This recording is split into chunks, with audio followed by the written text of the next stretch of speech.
Beleza, agora sim estamos gravando. Boa noite para todos.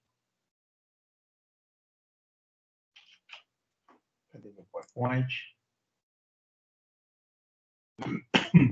Eu queria voltar na aula, eu acho que é a aula 10. Não, não é não, aula 9. Eu queria voltar no PPT 9 para mostrar a diferença em fazer com o aplicativo e fazer manualmente. Então, essa aqui foi a aula que a gente teve na semana passada. E na hora eu tentei botar o aplicativo para funcionar, mas deu problema. Acabei não botando. Esses exercícios aqui podem ser feitos com aplicativo. Então, por exemplo, vamos pegar esse aqui. 1 segundo em 4 MHz, né? Aí você abre o aplicativo, chama circuitos eletrônicos, tem um chipzinho no ícone, né? Aí você abre,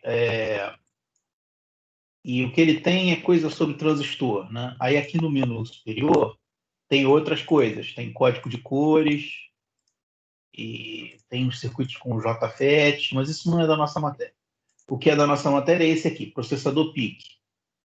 Eu, na época, não pensei em fazer um aplicativo separado, só para o PIC.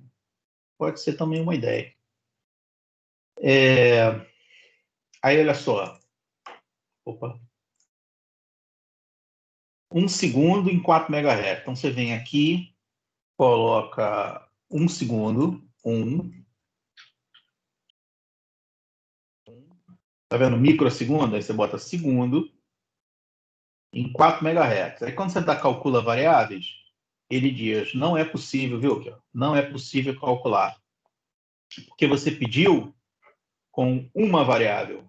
Uma variável realmente não dá. Uma variável, o máximo de delay que você consegue é esse aqui, 765 micro, né? Com duas variáveis também não vai conseguir. Também não consegue. Com 3 variáveis, consegue. Olha lá. Lembra que alguém perguntou, mas você não consegue precisão total, né? Olha só o que eu consigo. Ao invés de 1 segundo, eu consigo, com 3 variáveis, eu consigo 999,999 mili. E as variáveis que eu estou usando aqui são E7, F6 e D. Só que quando você faz manualmente, você não testa todas as possibilidades, né? Você não testa todas as possibilidades que existem. Você testa uma, se der próxima, está certo o resultado. Isso não faz sentido, você ficar testando todas. O computador, no caso do seu celular, ele testa todas as possibilidades. Então, a possibilidade que a gente tinha encontrado era chutar var1 e var2 255 e calcular o var3. Aí a gente encontrou 5,126 e aí aproximou para 5. Então ficou 255, 255 e 5. Legal, fica próximo, né? Então, é um erro pequeno, mas não está exato, porque 255 vezes 255 vezes 5 não dá 1 segundo. Teria que ser 5,126. Então, o que o programa faz é encontrar outras 3 variáveis que multiplicar dão o mais próximo possível do que você pediu. O mais próximo possível de 1 segundo. E ele, inclusive, usa a fórmula completa, não usa a fórmula aproximada, não. Então, acaba dando o mais próximo possível mesmo. Tá? O mais próximo que você conseguiria. Você vê que a diferença aqui é 1 micro. 1 micro. Se você colocasse uma instrução a mais, pronto, já dava 1 segundo certinho. Vamos colocar aqui só de onda os valores que a gente calculou. FF e 5. Olha lá, o valor que a gente calculou dá isso aqui de delay. 975 mili. Está faltando 25 mili para 1 segundo, né? Um pouquinho menos de 25 mili para 1 segundo. Mas se você botar 6 aqui, vai passar, ó. Vai passar. Se você botar 5, vai ficar menos. Se você tirasse daqui, ficava menos, né? Não adianta nada. Então, o que o programa faz é encontrar, só clicar aqui em calcular, ele encontra qual a melhor combinação de 3 variáveis que dá certinho. E ele ainda bota para você o programa de delay, com as variáveis no local certo, tal como que ele encontrou, né? Ou seja, é bem mais prático, né, do que se você fizesse manualmente. Fazendo esse outro exercício aqui. 5 segundos em 16 MHz.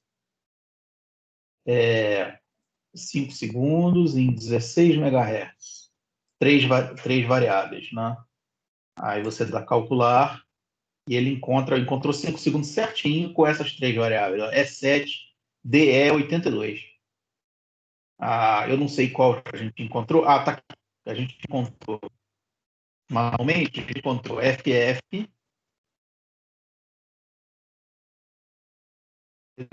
Bonito.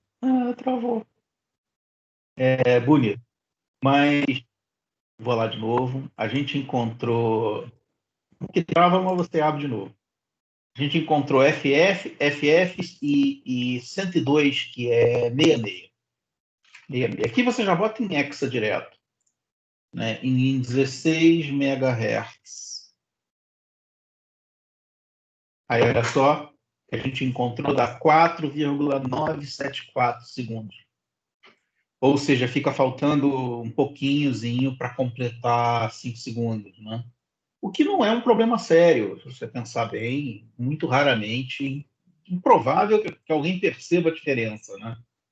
Por mais que você tenha um relógio preciso do lado do que você estiver piscando ou mexendo, é improvável, mas aqui você consegue uma precisão bastante grande, né?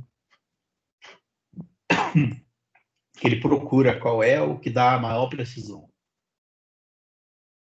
É uma ferramenta legal. Vamos então para a próxima aula, que é a 10. Chaves com pique. Vou deixar aqui. Então, na ordem, na nossa ordem de aprendizado, a gente aprende blink, chave, buzzer, display, é mais ou menos essa ordem, né? E aí a gente aprendeu isso tudo já em C. E o objetivo agora é aprender em assembly, né? Então, vamos para chaves com PIC em assembly, certo? Esse circuito aqui foi o mesmo circuito que eu mostrei em C, ou mais ou menos o mesmo circuito, né? E lembrando que tem duas formas de colocar a chave. Você pode colocar a chave com o resistor de pull down, ou você pode botar a chave com resistor de pull up. Eletronicamente, não deve ter diferença nenhuma de funcionamento, ou seja, ele simplesmente funciona se você configurar corretamente o PIC, configurar o seu programa, ele vai funcionar do mesmo jeito, né? Então, para o usuário final, não faz diferença. Mas existem certos sensores e certos dispositivos que te obrigam a, por exemplo, colocar um dos lados na massa, um dos lados na carcaça, ou botar um dos lados obrigatoriamente no VCC. Não é o caso da chave push-button comum. Com a chave push-button comum, você pode colocar para massa ou para VCC e ele funciona do mesmo jeito. Esse resistor aqui não deve ser muito menor que um K e ele não deve ser muito maior que 100K. Qualquer coisa nesse intervalo vai funcionar bem.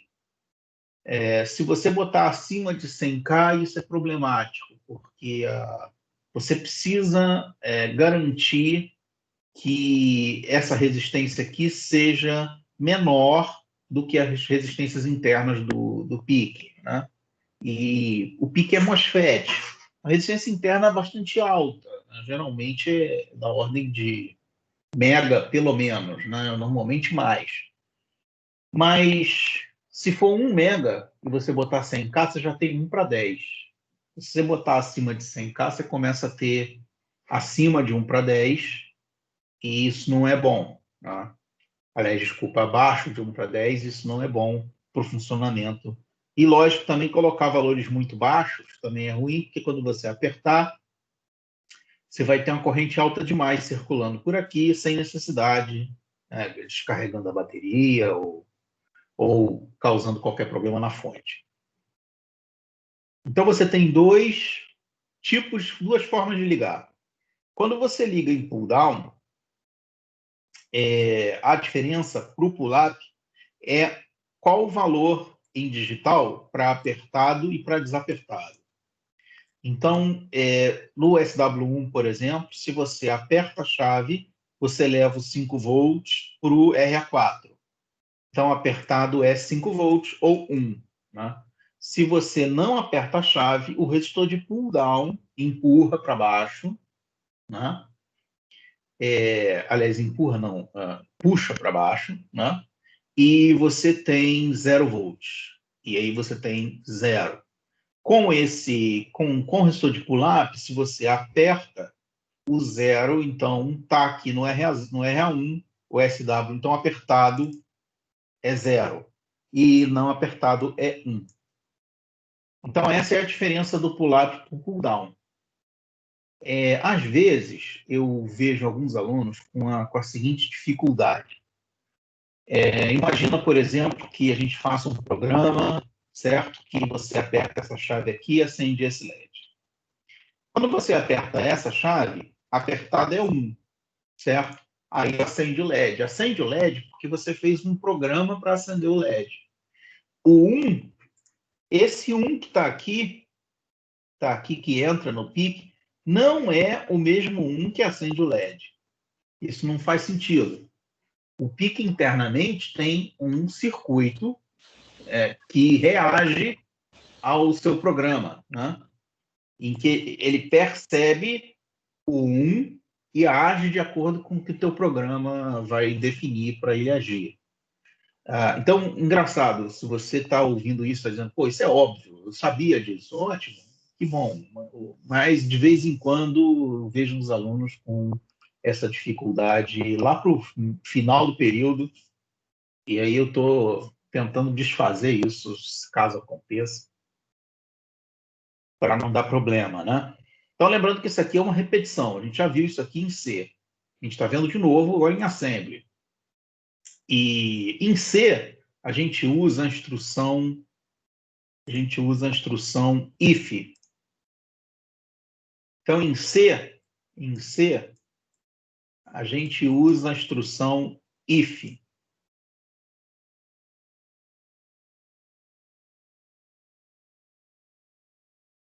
E aí pode até usar o else, né? Então tem o if, se alguma coisa é verdade ou não, faça isso, se não, faça aquilo. Essa é a ordem normal assim de você fazer os programas em C, né? Ou seja, o C tem uma estrutura, né? O C possui um sistema de estrutura. Você lê o C e você entende. Se isso for verdade, faça aquilo. Se não, faça aquilo outro. Essa estrutura facilita bastante o entendimento do programa. Você pode ler o programa mais para frente e entender. O Assembly não tem essa estrutura. Quem faz a estrutura para entender é você. Você se organiza. O C, ele meio que se organiza sozinho. Quer dizer, ele te força a organizar, né? E o Assembly não. Então, existem duas instruções que fazem a mesma coisa que o if, e pode parecer estranho porque são duas, mas vai ficar claro daqui a pouco.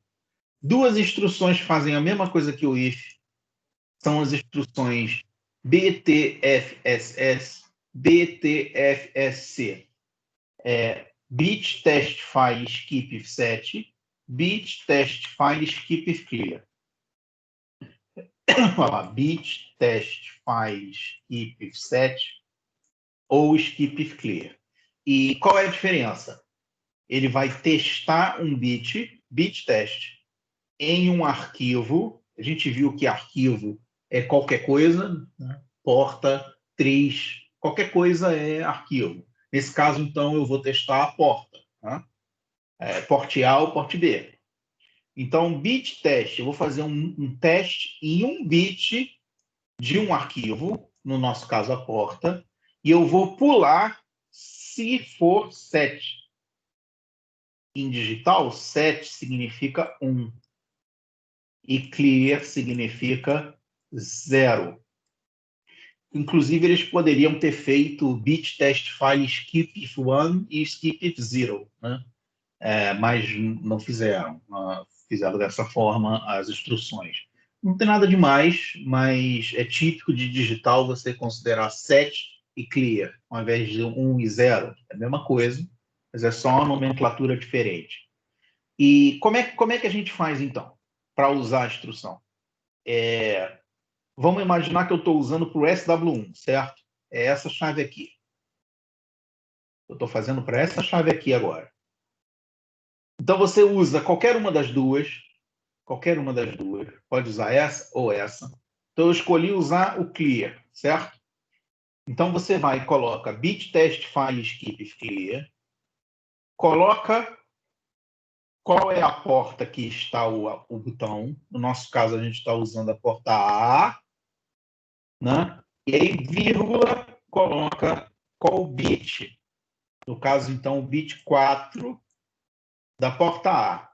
É isso que significa RA4. RA4 significa o bit 4 da porta A. Como eu falei, você podia ter escolhido aqui qualquer um dos dois. Esse primeiro ou esse aqui. Qualquer um dos dois. Dava na mesma. Daqui a pouco a gente vai descobrir como que dava na mesma. Quer dizer, dava na mesma no sentido de que vai dar, se você organizar o seu programa, vai dar no mesmo. Tá? Não é a mesma coisa. Vírgula 4. Beleza. O que ele vai fazer, então? Ele vai testar o bit 4 do porte A, vai testar. Se ele for clear, ou seja, se ele for 0, ele vai pular para cá. Se for 0, ele vai pular. E se for 1, o que vai acontecer? Ele não vai pular. Por isso que embaixo de todo BTFSS tem um ou dois GoTo. Um é uma possibilidade, 2 também. Por que pode ter 2 GoTo? Vão ter 2 GoTo quando você quiser fazer um negócio do tipo, tá aqui a variável, né? Se ela for 0, você vai numa direção. Se ela for 1, você vai na outra direção. É esse o sentido de você ter os dois GoTo. É você ter um Y, né? Se for 0, você vai nessa direção. Opa, isso. E se for 1, você vai nessa direção. Mas você poderia fazer de outro jeito. Você poderia fazer só com um GoTo. De repente, você só quer ir se for 0. Se for 1, você não quer ir para lugar nenhum. Mas com 2 GoTo é típico. E tá vendo que os dois GoTo, esse GoTo aqui, eu vou, se for 0. Esse GoTo aqui, eu vou se for 1. Eu sempre vou para um GoTo. Ou para o GoTo aperta, ou para o GoTo em aperta. Não aperta. Né? Lembrando que você pode botar não aperta, mas não pode botar tio. Então, seria não aperta. Não aperta não pode, por causa do tio. Você não pode usar tio em assembly. Aliás, nem C. Existem até linguagens que suportam, mas Cara, mesmo nas que suportam, você não deve evitar usar acentuação e til, porque é cagada possível, né? É no mínimo uma cagada possível. E possivelmente vai dar problema, né? Muito possivelmente vai dar problema. Bom, beleza. Isso significa que se for 0, ele vai para o não aperta, e se for 1, ele vai para o aperta. Vamos ver se isso está certo, porque isso pode estar errado. Pode estar errado. Não. Vamos ver se isso está certo. Se você não aperta, se você não aperta essa chave, o resistor de pull down manda 0. Então, beleza. O 0 vai pular e vai para o não aperta. Se você apertar essa chave, vai enviar 1, né? Porque você tem por 5 volts. Se enviar 1, ele vai para o aperta. O que são esses dois labels? Aperta e não aperta. São dois pedaços do seu programa que você vai escrever separadamente. Você vai escrever um pedaço aperta para fazer o que tiver que fazer caso a pessoa tenha apertado. E o não aperta, você vai fazer o que tiver que fazer caso a pessoa não aperte a chave. Pode ser que você não precise fazer duas coisas, tipo uma coisa quando aperta e uma coisa quando não aperta. De repente, você só quer fazer uma coisa quando aperta. E quando não aperta, você não quer fazer nada. Então, é possível que você só precise de um go to e não de dois. A gente vai ver esse problema aí mais para frente. 2 go to ou 1. Os dois são possíveis. Aqui, então, eu usei a outra instrução. Eu usei skip set, ou seja, ele vai pular se for 7. Ou seja, ele vai pular se for 1. E se for 0, lembrando que ele só pode ser 0 ou 1, ele não vai pular. Bom, isso deve estar certo, até porque essa chave é o contrário dessa. Então, se uma chave era 0, pulava com 0 e não pulava com 1, a outra pula com 1 e não pula com 0. Tá bonito, né? Tá certinho. Na hora que você for fazer o programa, a forma mais fácil de trabalhar é chutar. Chuta uma das duas, coloca os dois go-to embaixo e testa. Chuta uma das duas, coloca os dois go-to embaixo, coloca os dois go-to aqui embaixo e testa. Se tiver errado, inverte. Porque só pode estar errado ou certo. Só tem duas possibilidades. Então, essa é a forma mais fácil. É assim que eu faço. Em vez de ficar pensando, não pula, não pula. Normalmente você se confunde quando faz isso. O mais fácil é botar de qualquer jeito. Bota lá, de qualquer jeito. E testa. Está errado? Inverte. Vai estar certo. Né? Na dúvida, testa mais uma vez para garantir. Mas, beleza. Né? Isso aqui parece bastante com a instrução if, else. If, else. Por quê? If, se for verdade, faz uma coisa, else faz outra. É o que acontece aqui. É verdade, faz isso. Aliás, desculpa. É verdade, faz isso. Não é verdade, faz isso. Entendeu o esquema? Não é verdade, é 0. Né? É verdade, é 1. Então, ou você faz esse de cima, ou você faz esse de baixo. Né? É uma decisão que te leva a dois caminhos diferentes. Então, essa é a instrução. Agora, o problema é que você não tem isso aqui, ó, essas setinhas, tá vendo? Essas setinhas não estão no teu programa. O teu programa é só texto. Como não tem as setinhas, a pessoa que vai ler vai ter que fazer essas setinhas na cabeça dela para poder entender. E é isso que faz o assembly ser difícil de entender. Né? É um dos defeitos da programação em assembly. O C você entende melhor, porque você tem if, else. Então você entende mais fácil como é que vai acontecer, qual a estrutura do programa. Por isso que a gente chama a linguagem C de uma linguagem é uma linguagem estruturada. O Assembly seria uma linguagem não estruturada. Bonito. Então, a gente vai para o nosso programa, que é o programa mais simples com chave, em que SW1 acende o LED e SW2 apaga o LED.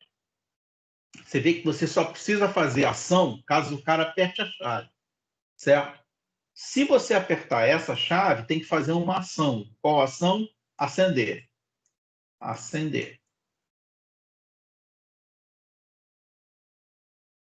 E caso o cara aperte essa chave, tem que fazer uma ação, que é apagar. Você não precisa fazer nenhuma ação caso o usuário não aperte a chave. Então, isso aqui é um candidato para ter um go-to só, em vez de ter dois. Né? Agora, imagina uma situação em que você aperta a chave, ele acende um LED, mas se você não apertar, ele acende outro, por exemplo. Aí é candidato para ter dois go-to, certo? Um para fazer, caso pressione, e um para fazer, caso não pressione. Então, tem diferença aí no esquema, né? E vamos lá para fazer o programa. Então, você tem SW1, acende, e SW2, apaga. Certo? Então, em SW1, se você colocar, como eu falei, você pega qualquer um das duas, coloca. Qualquer um dos dois comandos, coloca. Bit test file skip set. Aonde nós temos o SW1? Estamos no RA4, né? Então, no RA4. Então, é port A,4. Então, isso significa que se for 1, ele vai pular a próxima instrução. E se for 0, ele vai, por exemplo, ligar o LED. Né? Então, se você colocar ao contrário, se você colocar com bit test file skip clear, ele vai fazer o contrário. Né? Então, isso significa que você pode colocar qualquer uma das duas, dos dois comandos, qualquer um dos dois comandos, bit test file skip set ou bit test file skip clear, ou bit test file skip clear, e você pode adaptar os dois comandos para fazer funcionar como você quiser. Tá? Agora, quando você tem só um go-to, o melhor é escolher um dos dois. E você vai perceber isso de cara. Um dos dois é a melhor escolha. Quando você tem dois go-to, você pode usar qualquer um. Mas quando você tem só um go-to, um dos dois é a melhor escolha. E aí, olha só. Qual é a melhor escolha aqui? SS ou SC? Se você apertar, é 1, não é isso? É 1. Se você apertar, é 1. Se você não apertar, é 0. Então, se você apertar, aqui ele vai pular, não é isso? Ele vai pular. Se você apertar aqui, ele vai pular. E aí, o problema disso é que ele vai pular um comando. Ele vai pular um comando. O melhor nessa solução, nessa situação, é você usar o SC. Quer ver? Se você botar bit test file. Opa, coloquei errado.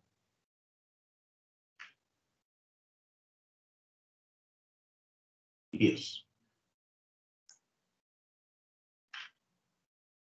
Se você botar bit test file skip clear, vai ser melhor para essa chave. Por quê? Você vem aqui e coloca porte A, vírgula 4. Se você botar aqui o comando de acender, go to acende, go to liga, o que vai acontecer? Se você não pressionar a chave, é 0, não é isso? É 0. Ou seja, ele vai checar e vai pular o comando de liga. Ele vai pular o comando de liga. O que vai ter aqui? A continuação do programa. Ele vai fazer outra coisa. Vai testar outra coisa, fazer outra coisa, seja lá o que for. Né? Então, quando você tem que fazer uma ação só quando aperta, ou só quando não aperta, só num caso, uma das duas é a melhor solução. Então, a melhor solução para o SW1 é essa aqui, ó. E a melhor solução para o SW2, qual é? É o contrário, porque SW2 é pull-up e o SW1 é pull-down. Então, a melhor solução é SC para SW1 e SS para SW2. Olha lá, é o que eu fiz aqui no outro slide. Tá vendo? Essa aqui é a melhor solução. Dava para usar essa aqui também, dava para usar, mas ia ficar confuso o programa. Né? O programa ia ficar confuso. Então, esse esquema aqui é mais fácil para fazer ele funcionar. Agora, mesma coisa, o mesmo método você pode usar para testar. Você bota um, verifica se faz sentido, se não fizer sentido, troca para o outro, porque o outro vai fazer sentido. Né? Só um dos dois vai ser o melhor. Né? Se você botar o contrário, é só inverter. Bonito. Então, o programa está basicamente pronto. O que eu vou fazer, então? Eu vou testar essa chave. Se for não pressionado, eu pulo. Eu pulo e testo essa chave. Se for não pressionado, eu dou go to início e testo essa chave de novo. Não pressionou?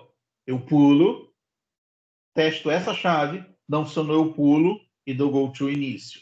Então ele vai ficar testando as duas chaves, né? Ele vai ficar testando SW1, SW2, SW1, SW2, SW1, SW2. Se você pressionar uma das duas, ele não vai pular o comando de acender ou de apagar.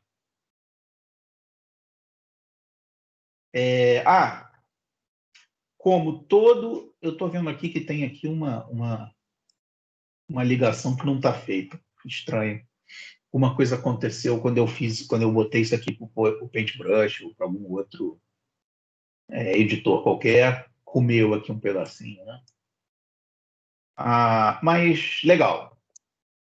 Primeira coisa que você faz para fazer o programa é configurar a atriz A e atriz B. Então, levando em consideração que isso aqui é uma questão de prova, por exemplo, se você já acertar a atriz A e atriz B, você já ganha uns pontinhos, né? ou perde. Né? Então, vamos fazer essa configuração direito.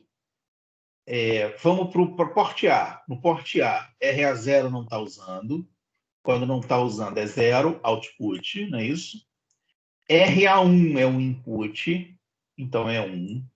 RA2 não está usando. RA3 não está usando. Se não está usando é output, 0. RA4 está usando 1. RA5 não usa, RA6 não usa, RA7 não usa.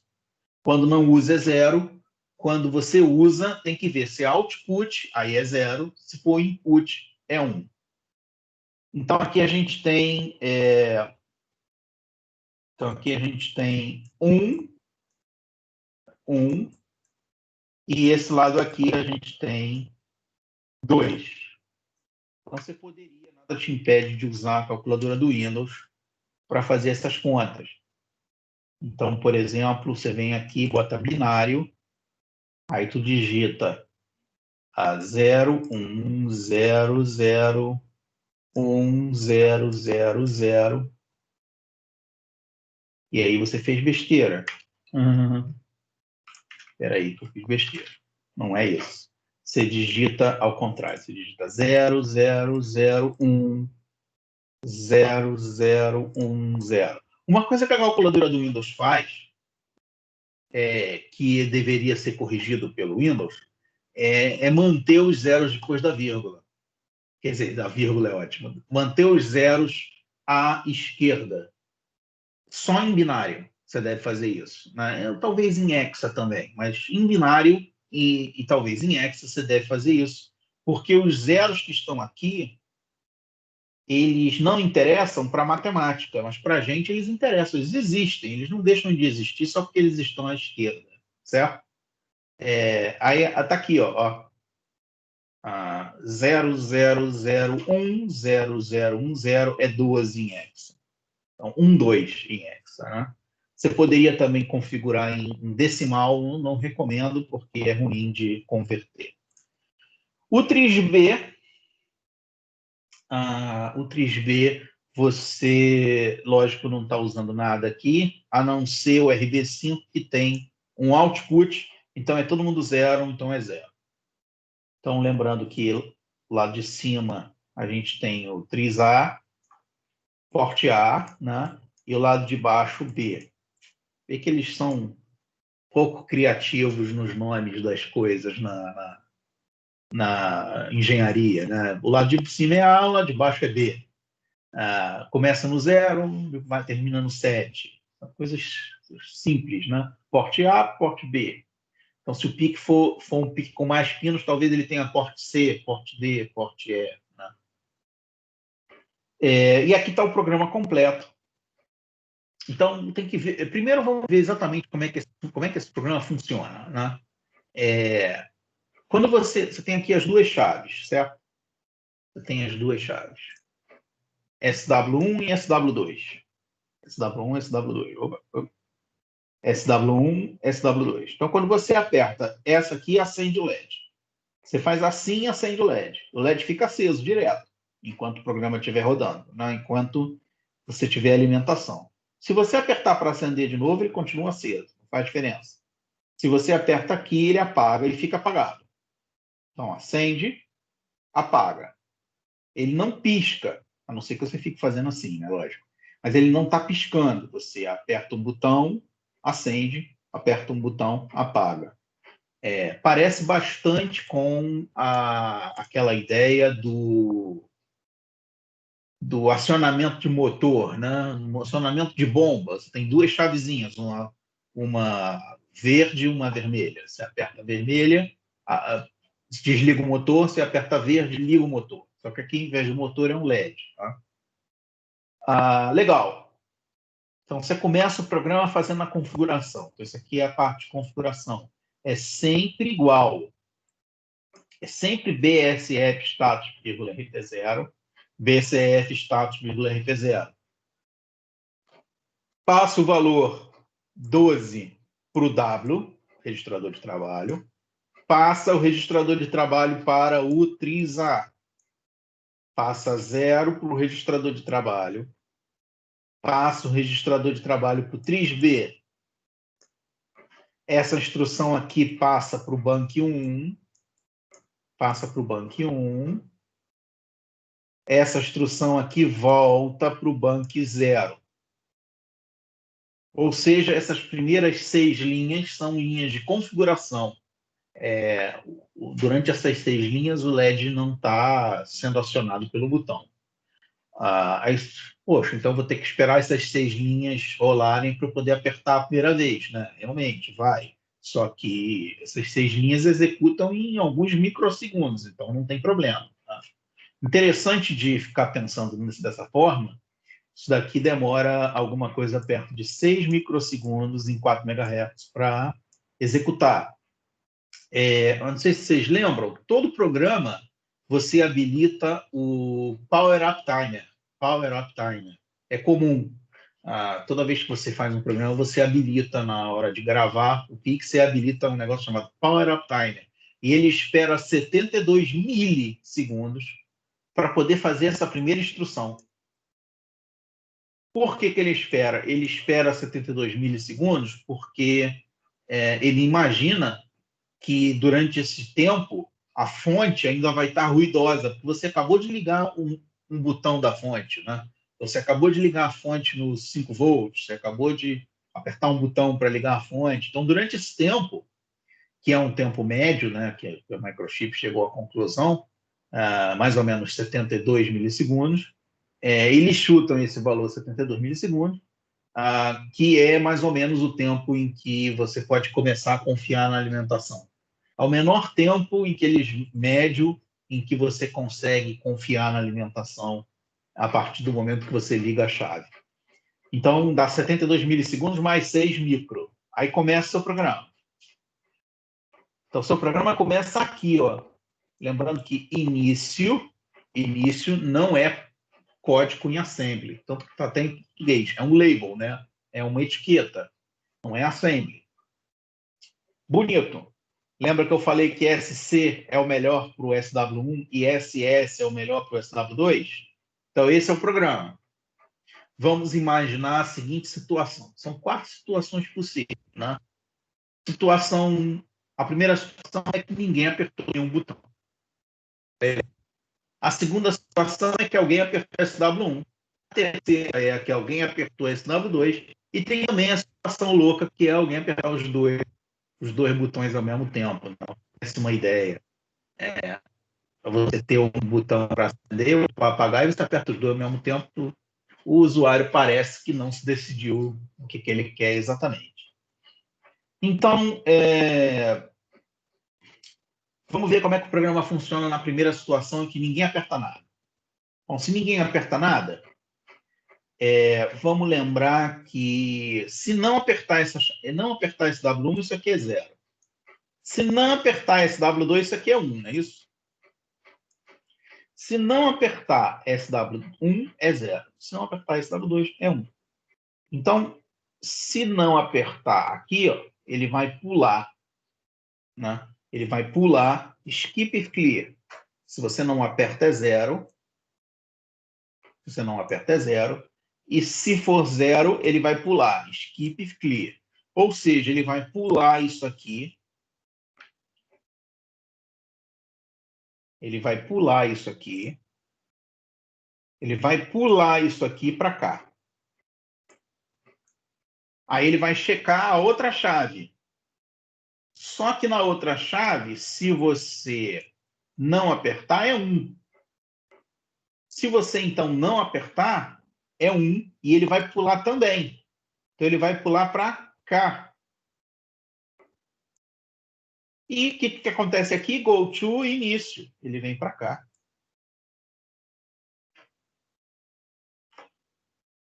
Talvez fosse melhor que eu tirasse essas setas inicialmente aqui. Depois eu dou Ctrl Z. As setas estão confundindo. Ou seja, a gente acabou de ver que a situação que ninguém aperta nada faz isso aqui, ó.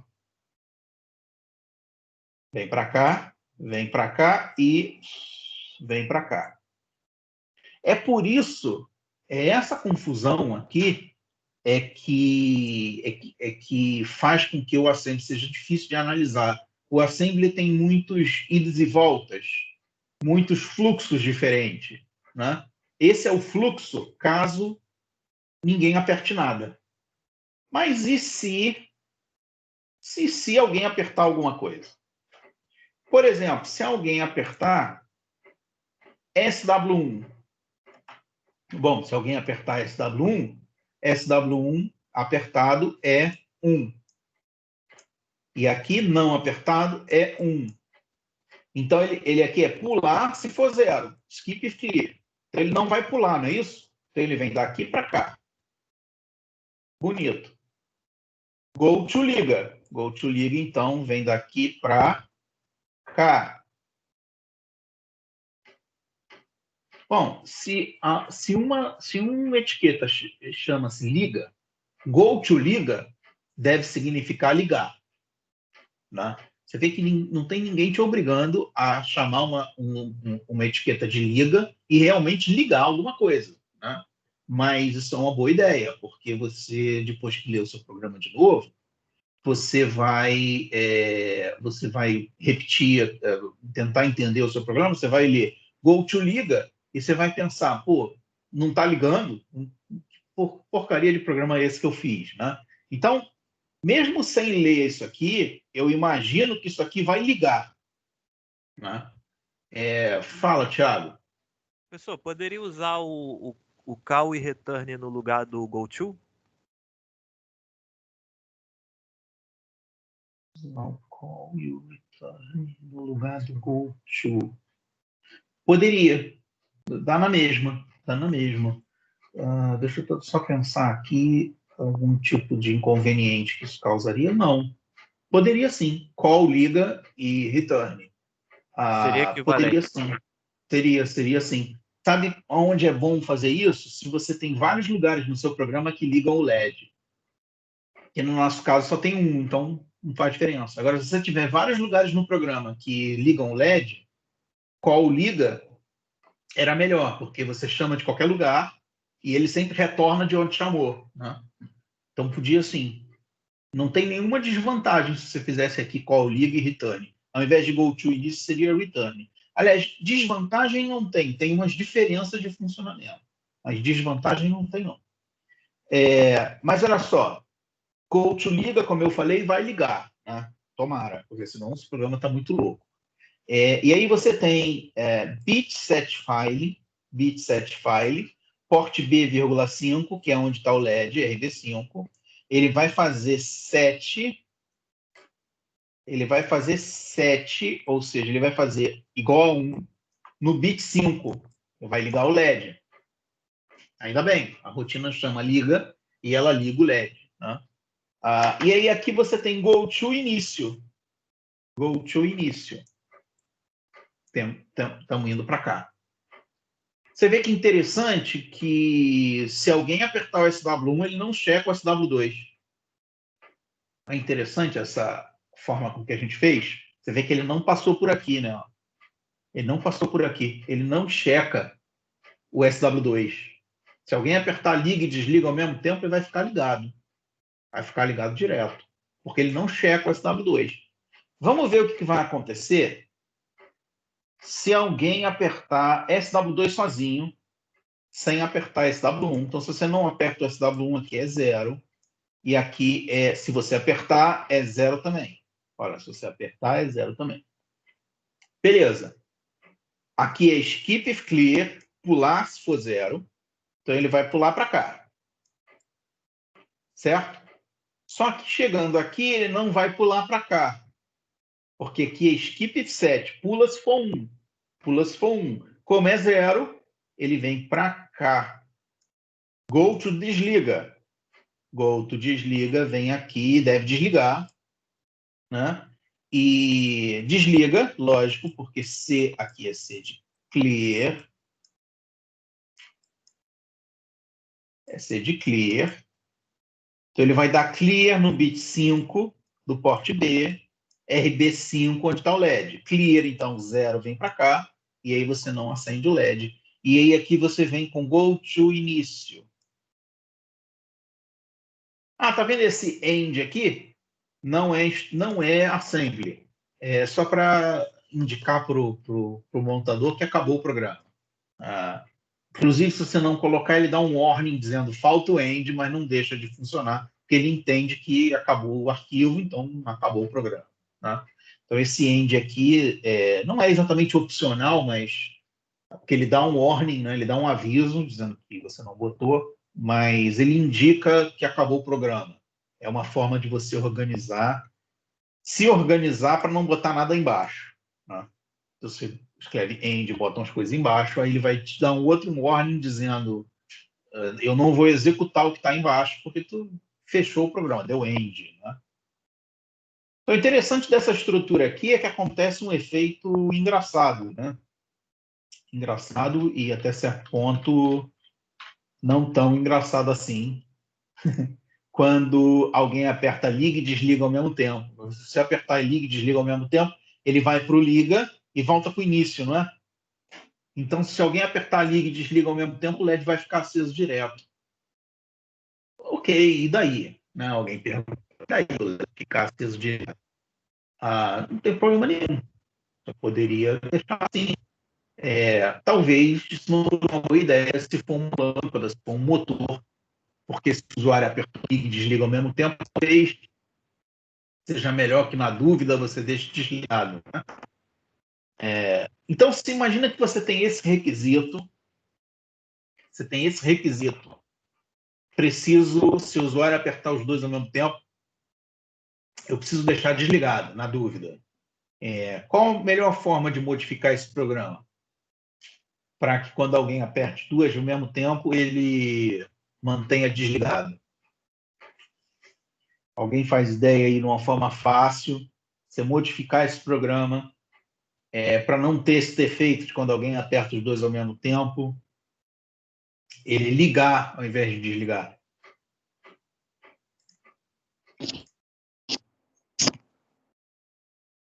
E aí, alguém tem alguma ideia?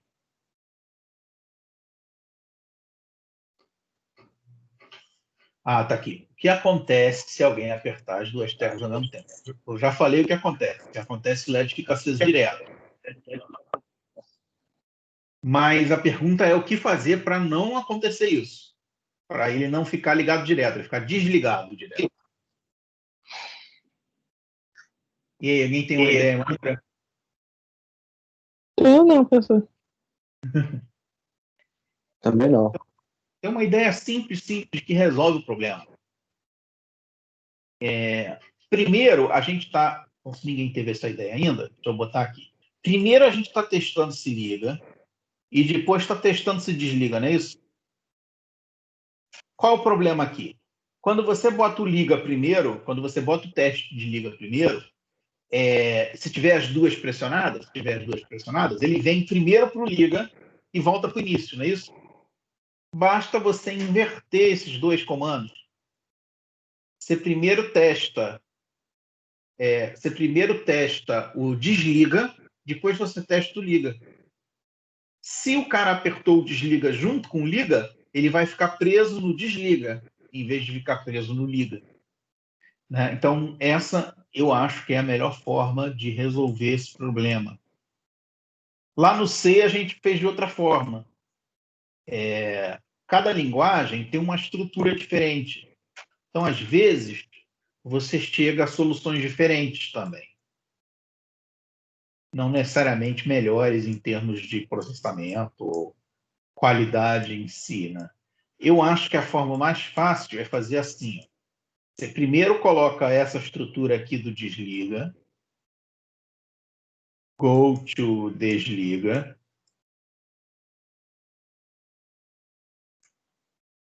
desliga, e aí você bota a estrutura do liga.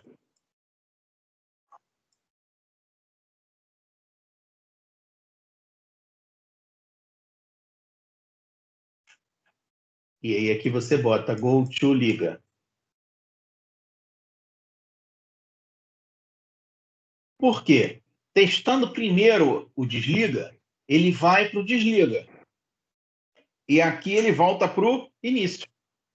Então, enquanto o usuário estiver apertando o desliga, não interessa se ele está apertando o liga também.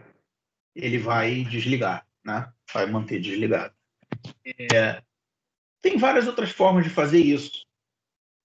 Umas melhores protegidas do que as outras.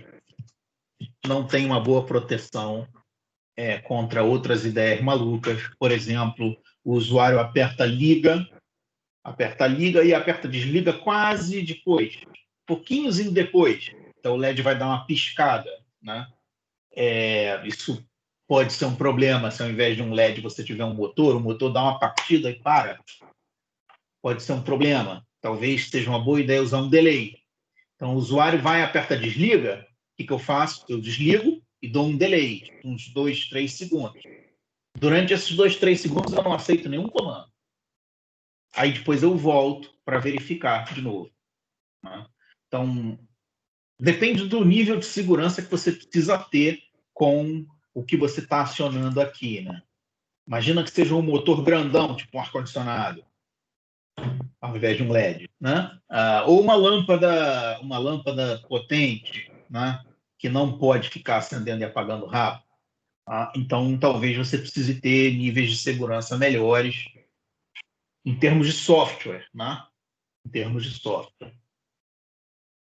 Interessante aqui também é o seguinte, né? A gente está pensando numa segurança de software.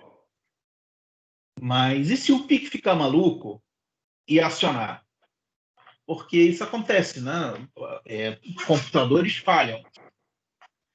Não existe nenhuma segurança aqui de hardware, né? E talvez deveria existir. Então, se você tiver um motor aqui, talvez seja uma boa ideia botar um fusível em série. É uma segurança de hardware. Caso o PIC fique louco, fique acionando o motor e desacionando rapidamente, a corrente sobe e o fusível queima.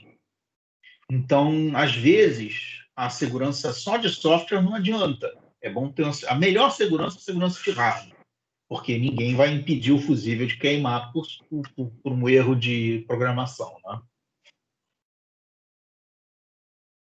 Bonito. Então, esse programa aqui também é simples. Você tem uma chave em RB4 e um LED em RB0. O que você quer é, se a chave não estiver pressionada, você tem que piscar de ponto 2 em ponto 2 segundos. E se tiver pressionado? Eu não falei, é para não fazer nada, né? Então, não faz nada se você pressionar. Se você não pressionar, ele fica piscando. Não tenta encontrar alguma razão para isso. Tá assim só por exercício, né? Mas uma vez eu fiz numa prova assim, botei 4 LEDs e esses 4 LEDs ficavam piscando na sequência. LED 1, LED 2, LED 3, LED 4. LED 1, LED 2, LED 3, LED 4. E aí tinha um botão. Se você apertasse o botão, aí ele trocava para piscar todos ao mesmo tempo, né? Os 4 juntos. E isso podia servir como tipo uma placa de publicidade. O botão para piscar junto era um botão de teste, né? Você apertava o botão de teste, ele piscava todo mundo para você poder, por exemplo, poder perceber se algum LED estivesse queimado, alguma coisa, você perceberia mais facilmente se todos piscassem juntos. Aí eu pelo menos não dei uma razão para o circuito, né? Aqui aparentemente é só para testar mesmo, tá? Então olha só, a gente tem que descobrir se a gente vai usar SS ou SC, né? Qual dos dois a gente vai usar? Então, lembrando que ele tem que fazer o seguinte: ele tem um go-to, em que ele apaga, não é isso? Isso. Aliás, eu não sei nem se eu fiz assim. Não fiz assim. Ele tem um go-to pisca.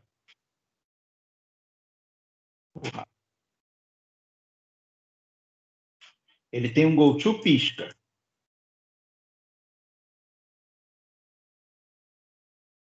Legal. Também poderia fazer o contrário, botar go-to apaga, e o normal seria piscar e apagar quando você pressionar. Mas não foi o caso aqui.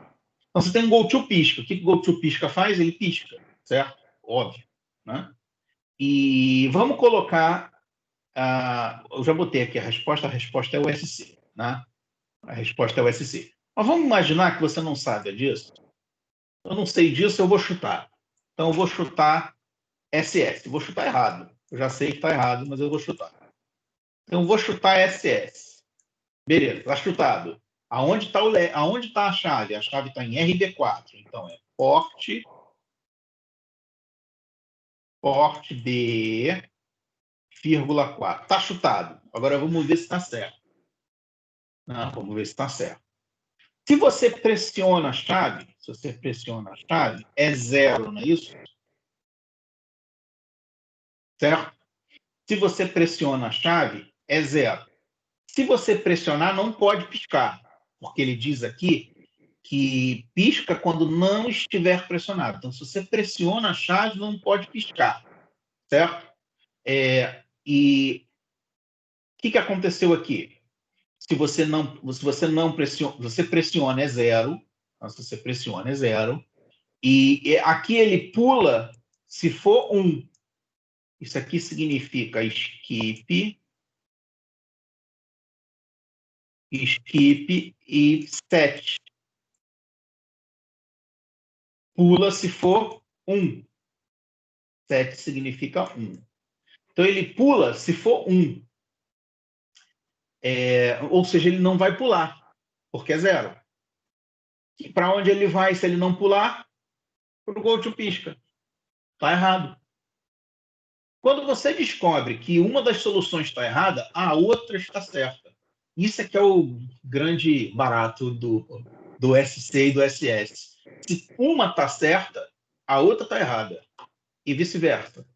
Pô, bonito. Então, se eu vier aqui com... que merda. Ele apagou tudo.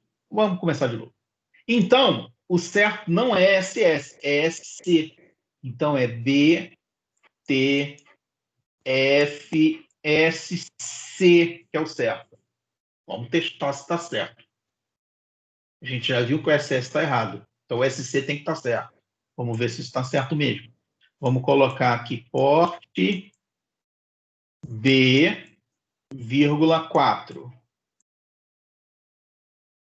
E aqui go to pisca. Eu apertei algum botão maluco no PowerPoint e ele apagou tudo.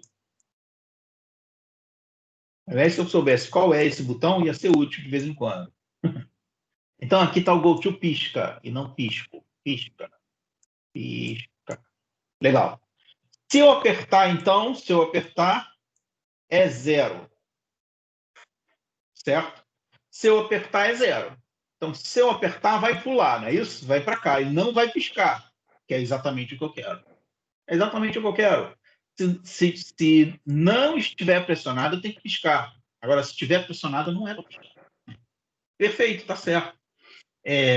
Essa é a lógica, o legal da lógica binária. Se 0 está certo, 1 está errado e vice-versa. Né? Então, essa é a forma mais fácil de você fazer programas como BTF-SS, BTF-SS e BTF-SC. Aliás, eu uso esse método, às vezes, em várias coisas de programação que eu faço. Tudo que tem que ser if, eu faço, vejo se está errado e troco para o outro valor. Né? É uma boa técnica para não precisar ficar muito tempo verificando. Não dá certo sempre, em qualquer situação, porque nem todas as situações são binárias. Mas essas aqui são binárias sempre. Então, elas são numa situação não binária, não está certo. Não tá certo. Então, beleza. Se estivéssemos na prova, a gente estaria aqui pensando no primeiro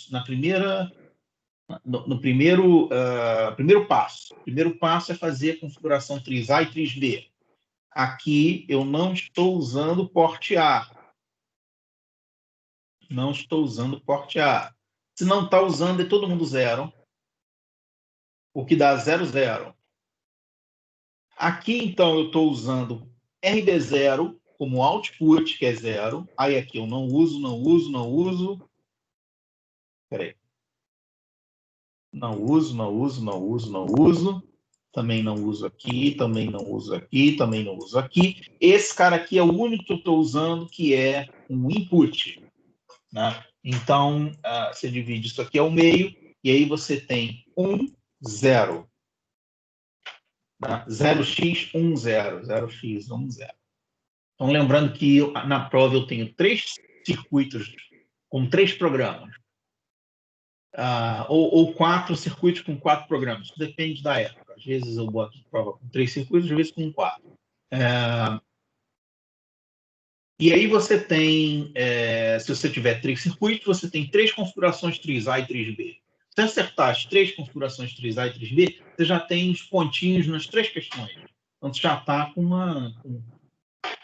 uma vantagem em relação ao aluno que errou 3A e 3B. Então, 3A e 3B é importante porque você já começa com alguma pontuação. Né?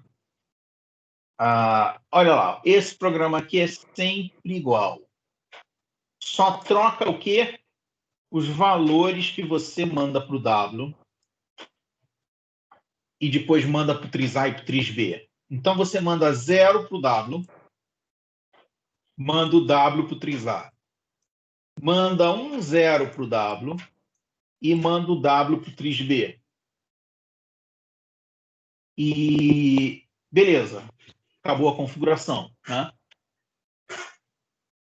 Oi, meu filho está correndo aqui. Tchau. Adriano, tô dando aula. Bom, então, legal. Isso aqui é sempre igual. Isso aqui é sempre igual, é a configuração. É sempre igual, config.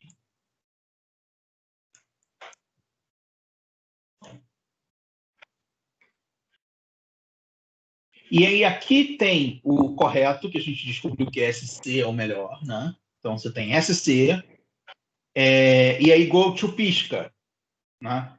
Ah, mas e se ele não for para o go to pisca? Para onde ele vai? Go to início. Ou seja, vamos testar de novo. Se isso aqui for zero, significa que você pressionou, ele vai pular para cá e logo em seguida ele vai voltar para cá. Ou seja, ele vai ficar em loop.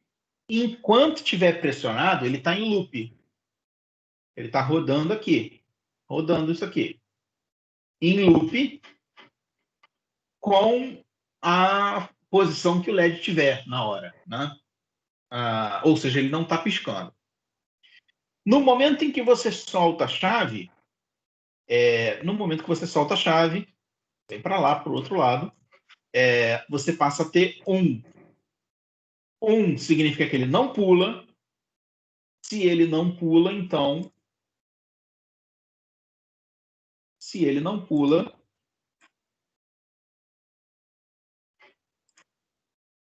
Ele vem para cá. Go to pisca, ele vem para cá e vai piscar. O que eu botei aqui com piscar? Eu simplesmente botei um blink. Botei um blink. Simplesmente isso. Acende, espera, apaga, espera. Go to início. Ele vem para cá. Enquanto a chave estiver solta, ninguém pressionado, ele vai fazer isso. Ó, ele vai fazer go to pisca, vem para cá, faz isso aqui, volta para o início e testa de novo, né? Ou seja, ele vai fazer um período de piscada. O período de piscada é acende, espera, apaga e espera. Ele sempre termina apagado. Então, quando alguém pressionar a chave, ele vai ficar apagado. Ele sempre termina um período de piscada apagado, né? A última coisa que tem que fazer é fazer o delay. Como eu pedi 0,2 segundos,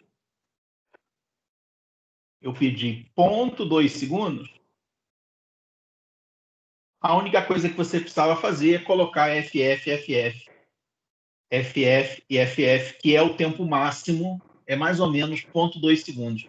Tempo máximo que você consegue ter com duas variáveis é mais ou menos, em 4 MHz, é mais ou menos 0,2 segundos mesmo. Então, isso aqui é o bom. Se eu pedir 0,2 segundos, você pode simplesmente copiar esse delay que está aí na prova, né? Se eu pedir 0,1 segundo, você bota esse cara aqui, e aqui, em vez de FF, você bota a metade. Você divide por 2. Quanto dá FF dividido por 2? Pode até fazer na calculadora aqui. Tem aqui FF dividido por 2. 7F. Faz sentido, porque em decimal, 255 dividido por 2 é 127. 127,5, né? Mas quando você está em programador, na calculadora do Windows, ele ignora casa decimal. Então, 127 vezes 2 dá 254. 127 em hexa é 7F. E 255, e 255 é FF. Então, moleza. Se você precisar de 0,2 segundos, é só dividir 1. Se você, ou esse também pode ser, você também pode dividir esse aqui. Então não pode dividir os dois. Se você dividir os dois, você divide o tempo por 4. Aí ele passa a ser 0,04, 0,05 segundos. Né? A gente pode fazer, inclusive, isso aqui no programa. Aqui está o programa. Eu vou botar aqui que eu quero duas variáveis em 4 MHz. Olha só, aqui eu tenho 0,2 segundos. Aqui em segundo daria 0,195. Né? 0,195. Se você dividir uma delas por metade,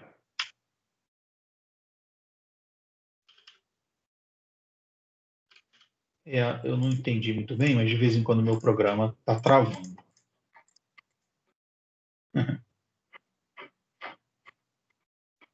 Isso é o momento da demonstração. Sempre que você vai demonstrar alguma coisa, trava, dá erro. É normal. 7. Está dando erro direto.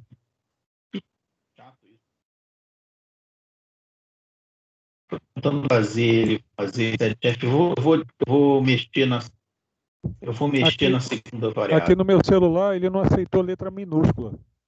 Eu não consegui digitar letra minúscula. Ah, tá. Então deve ser por isso. Como eu estou com um teclado de verdade, eu acho que ele deve estar chateado com isso. Não deve estar aceitando letra minúscula. Ah, é isso mesmo. Obrigado. 7F. Isso, olha lá. Metade do tempo. Se você botar 7F nos dois, aí vai dar 1/4 do tempo total. Agora, engraçado, eu tinha colocado uma configuração para que o Android não aceitasse, ele forçasse o teclado a ficar maiúsculo. Mas, lógico, o teclado do Android é na tela, né? E o meu aqui é um teclado de verdade, né? Então, ele não tem como impedir. Então, deve ter sido essa cagada aqui. Então, aqui no meu celular, eu tô no celular Tá também. podendo. Tá do mesmo jeito também. Ele não aceitou minúsculo, não. E você não consegue digitar se for minúsculo. Eu vou tentar mexer nisso para resolver. Eu já não mexo nesse programa há tanto tempo.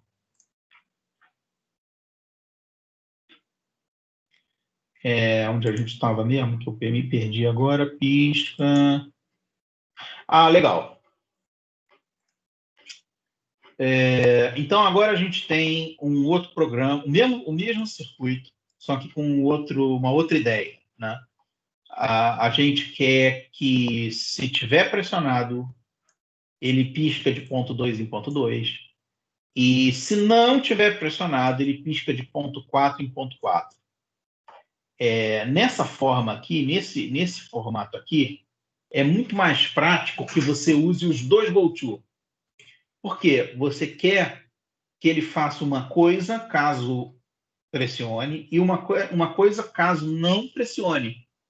Quando você tem duas coisas possíveis para fazer, o melhor é você usar os dois GoTo. Inclusive, fica mais prático para fazer o programa. Né? Quando você quer fazer os dois GoTo, você pode fazer assim. Você pode colocar qualquer um dos dois. Vamos dizer, bota esse aqui. Esse não, porque esse não existe. O certo é git test file skip offset. Aonde é a chave? RB4. Port B.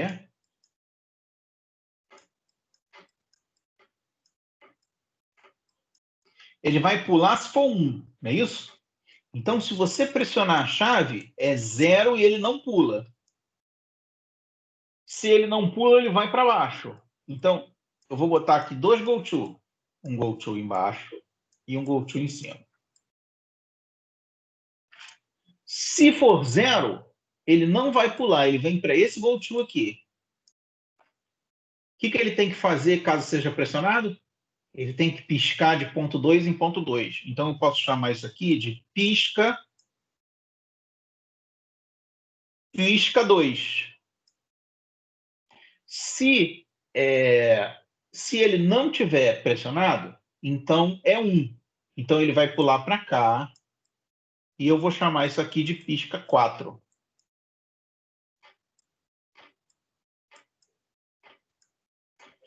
Se você quisesse botar SC aqui ao invés de SS, se você aqui quisesse trocar esse SC para SS, esse SS para SC, bastava você trocar os GoTo de lugar. Então, eu acho até mais prático quando você tem que fazer uma ação aliás, quando você tem que fazer 2 ações, é mais prático, cara, do que fazer uma só, engraçadamente.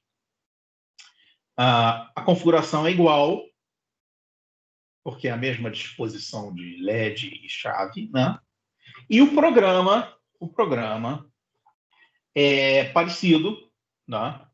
Aí aqui você tem, olha só, lembra que eu falei que SS é 2,4 e SC é o contrário?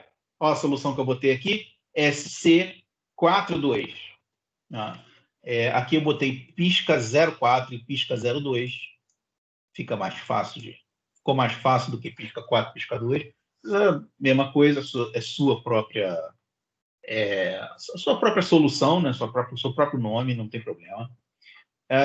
Então, se ele vai piscar 2, ele faz isso aqui, que é um pisca normal, não é isso? Isso aqui é um pisca normal. É o mesmo da outra questão. E se eu quisesse piscar com ponto 4, eu acho que a melhor solução é chamar call delay 2 vezes.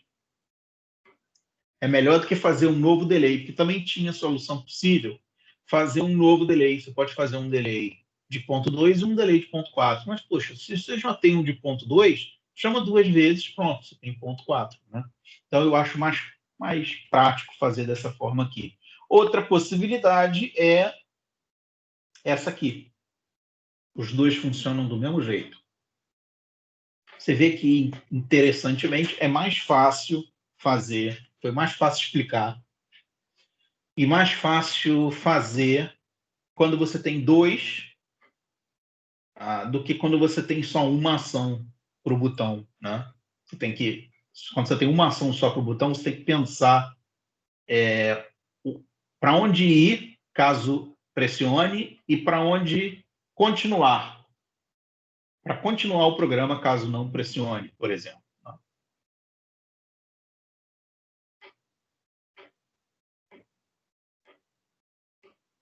Agora eu estou um pouco confuso com o meu próprio slide.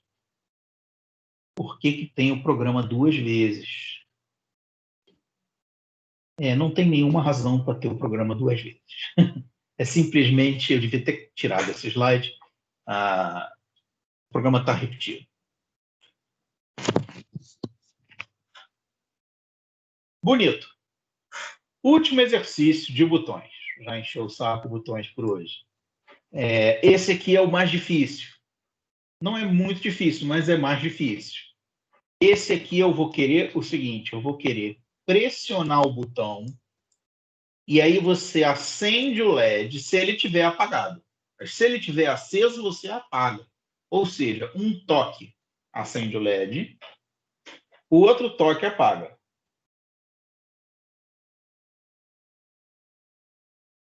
Ou seja, nesse tipo de programa, você vai precisar se importar com bouncing, né? E vai ter que usar algum tipo de delay, né? Para você apertar e aí ele acende e para que o bouncing não cause problema, né? Não fica acendendo e apagando milhões de vezes. Mesma configuração. Vamos para o programa. Como é que o programa funciona? Muito simples, muito fácil, exatamente igual ao programa que quando você aperta, muito parecido com o programa quando você aperta, acende, e o outro quando você aperta, apaga. Né? Aqui, se você pressionar, é 0. Né? Ele vem para cá, é 0. Olha o que eu fiz aqui. Bit test file skip set. Ele vai pular se for 1. Ou seja, se eu tiver pressionado, ele não vai pular. Para onde ele vai? Ele vai para o go to troca. Go to troca. O que é o go to troca? Ele troca, se for 0, vai para 1. Se for 1, ele vai para 0. Ele troca, certo? Legal. Pelo menos a lógica até então tá legal. Eu venho para cá no go to troca. E olha só que interessante esse comando aqui. É o mesmo comando que eu usei aqui em cima. Mas isso aqui está apontando para uma saída. Pode usar a bit test file skip set skip clear numa saída? Pode. Você pode usar numa saída ou numa entrada. Quando você está usando numa entrada, você está testando o botão, sensor, coisas de input, certo? Quando você faz numa saída, você está testando para verificar se o LED está aceso ou apagado.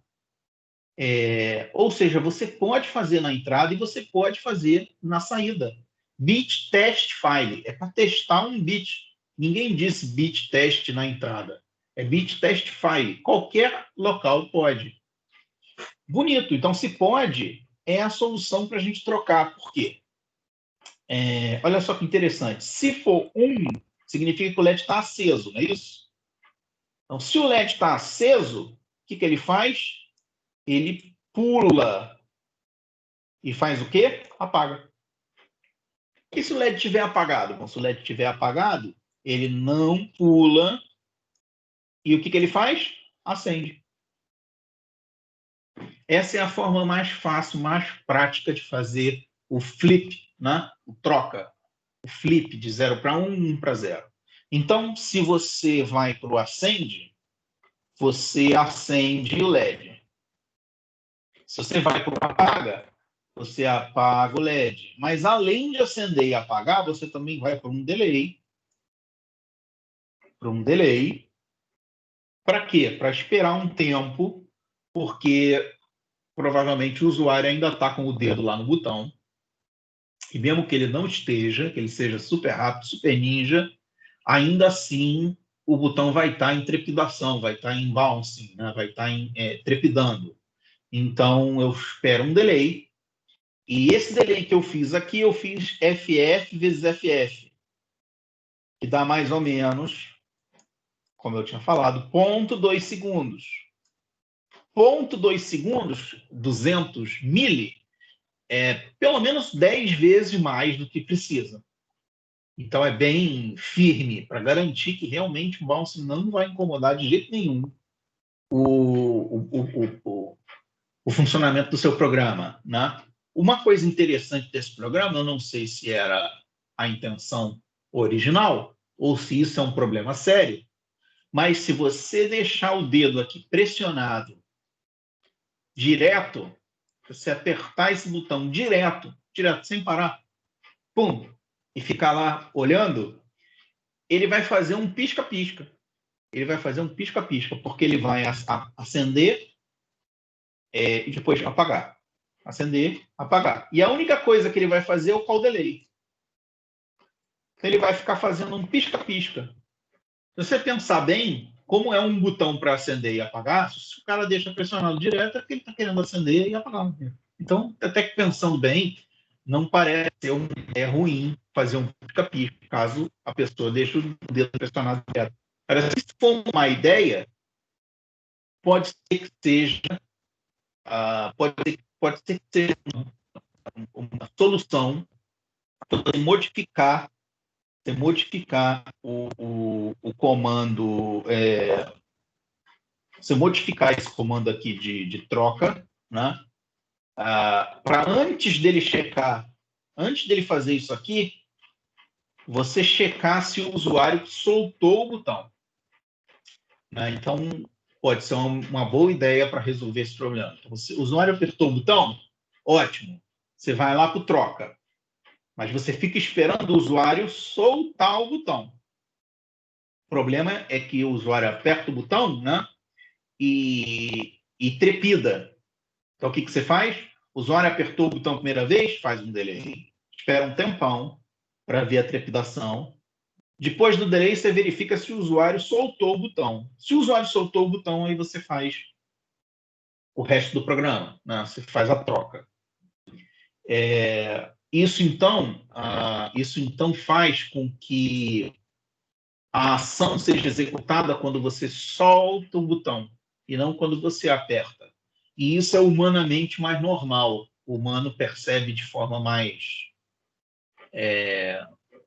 mais confortável que uma ação seja feita quando você solta o botão e não quando você aperta. Então, essa é a melhor solução. A gente já tinha feito um programa fazendo isso em C, e não é tão difícil adaptar para fazer em Assembly. Bonito. Então, nisso a gente termina o sistema de chaves em Assembly.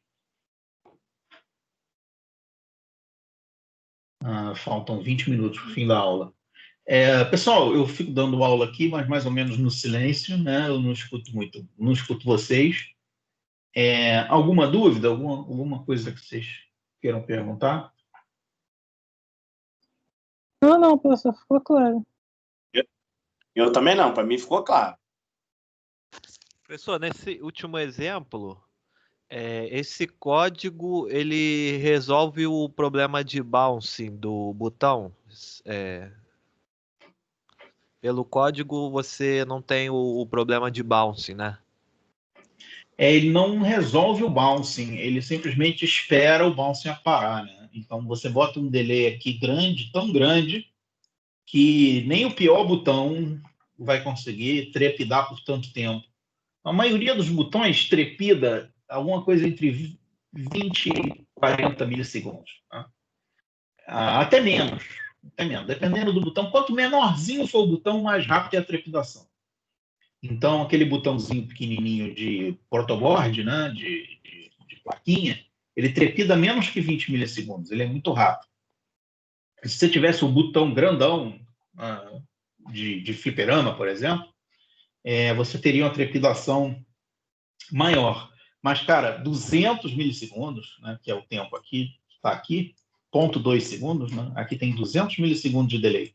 Muito difícil. Tinha que ser um botão com defeito para trepidar. Botão de mola trepida mais, lógico, né, porque é uma mola. E mesmo assim não chega a 200 milissegundos.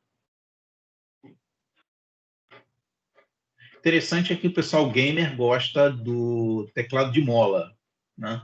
Teclado de teclas mecânicas com mola. Isso sempre me deixou meio bolado. Por que eles gostam do teclado de mola, que teoricamente trepida mais, né, do que o teclado de membrana, que é mais preciso, né? Mas eu acho que tem a ver com o fato de você, do dedo responder ao botão, né? Ser humanamente mais confortável para o gamer. Quem já viu o preço de um teclado gamer? É tipo R$500. R$200 o mais barato. O mais vagabundo é R$200. É o que você paga no mouse Microsoft, mouse teclado Microsoft sem fio. Você paga num teclado gamer ruim com fio. Todo teclado gamer é com fio, porque, teoricamente, se for sem fio, demora mais, né? Para chegar a informação. Então, não pode. Tem que ser rápido. Todos os mouse teclado deles são muito caros. E todos costumam ser de mola. O que é engraçado, porque, lógico, trepida mais, né? Lógico que também pode fazer o teclado com qualidade e fazer ele trepidar menos, né? Isso pode ser uma boa ideia. Certamente isso deve ser feito. Mas o fato é que a tecnologia é uma tecnologia que trepida mais. E o teclado é mais confortável para a mão, né? O cara que joga 8 horas por dia precisa de uma coisa mais confortável. Então, pessoal, alguma dúvida extra aí? Eu ia fazer uma pergunta que, na verdade, é uma coisa que você falou, mas não tem a ver com o assunto dos interruptores, mas do Power Up Timer, né? que assim, eu não estou recordando bem das primeiras aulas que foram presenciais. Então, esses dias eu estava assistindo um youtuber, né, de eletrônica, e justamente ele estava colocando os comandos dos fusíveis, né, pelo assembly, né. E eu lembro que a gente usou lá na aula, era na própria interface, né, da própria interface do programa que fazia programa que gravava, né, o programa no PIC, né? Mas esse youtuber ele colocou uns comandos no próprio assembly. No próprio assembly, colocou no próprio assembly. Eu faço isso também, na apostila. Que se você coloca no próprio assembly, tem uma vantagem. Você pode já usar o software de gravação direto. Você não precisa usar um software de configuração. Não, você pode já usar o montador. E o montador percebe esses códigos e já monta com os fusíveis, né? Quer dizer, poderia fazer das duas formas, ou usar o programa que vai gravar, ou fazer direto no assembly. Isso, tá. pode. Você pode, por exemplo, na hora que você vai gravar o seu programa em assembly, você vai lá e seta os fusíveis, do jeito que você quiser. Agora, a cagada é o seguinte, imagine que você faz um montão de programas diferentes, com diferentes configurações, você tem que ficar lá setando os fusíveis toda vez, e um erro desse aí, você, de repente, fica um tempão lembrando o que você fez, o que aconteceu, né, tal. Então, é mais prático você botar em cada programa, você colocar a configuração dos fusíveis. E isso aqui, embora esteja junto com o seu assembly, não é assembly. Ele não é assembly, ele é instruções de montagem para o montador. Então, o montador pega essas instruções e passa essas instruções para o gravador.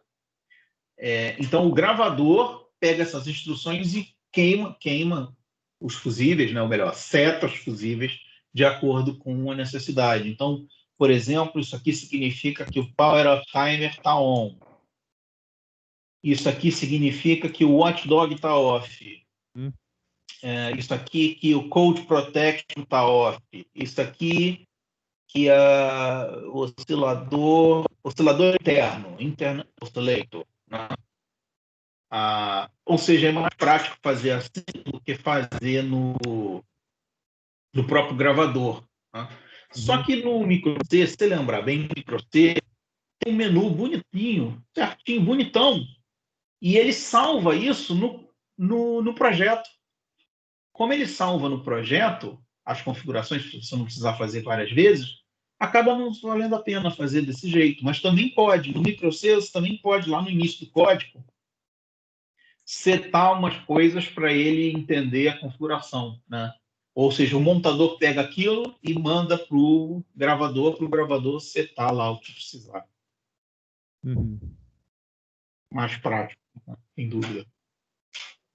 O micro-C também dá para usar para assembly também? Eu não tenho muita certeza se dá, mas deve ter um jeito de você colocar assembly dentro do código. Mas eu, sinceramente, acharia melhor, se você vai trabalhar em assembly, não usar o micro-C. É mais fácil usar um montador assembly seu mesmo, por exemplo. Seu não, um montador assembly separado. Tipo o MPagined. O MPagined faz isso. Ou o MPLab. O MPLab também faz. Então, você vai no MPLab, bota seu programa lá, gera o Hexa, né? E grava. Como o MPLab também tem um gravador, você falou que você tem o PicKit 3. Então, você pode usar o PicKit 3 para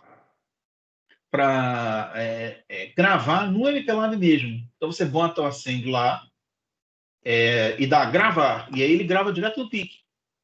Você já sai dali para o protoboard para testar o programa.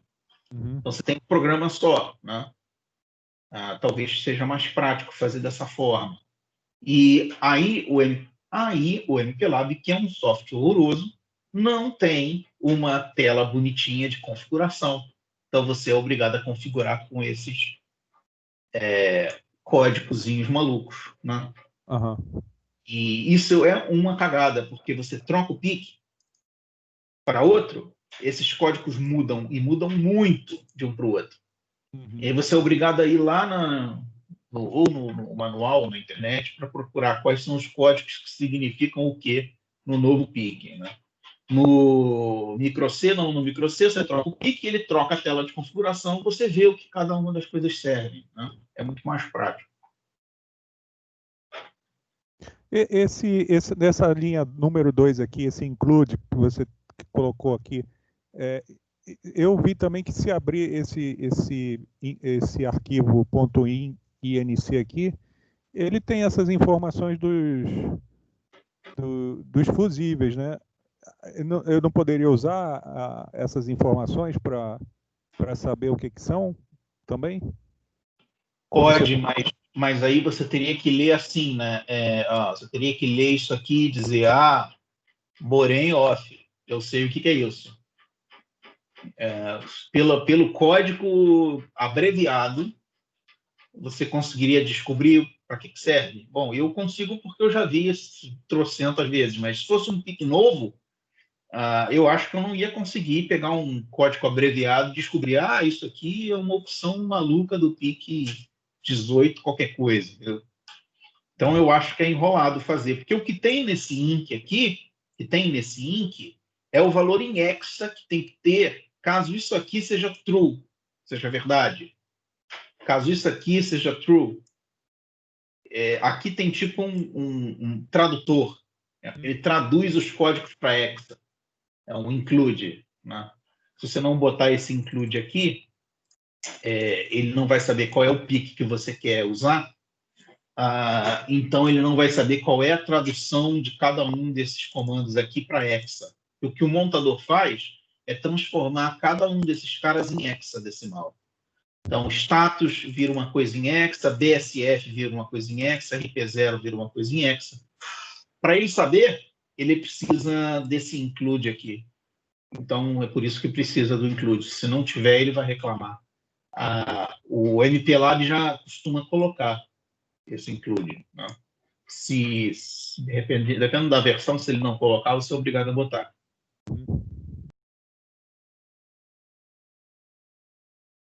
Obrigado. Nada.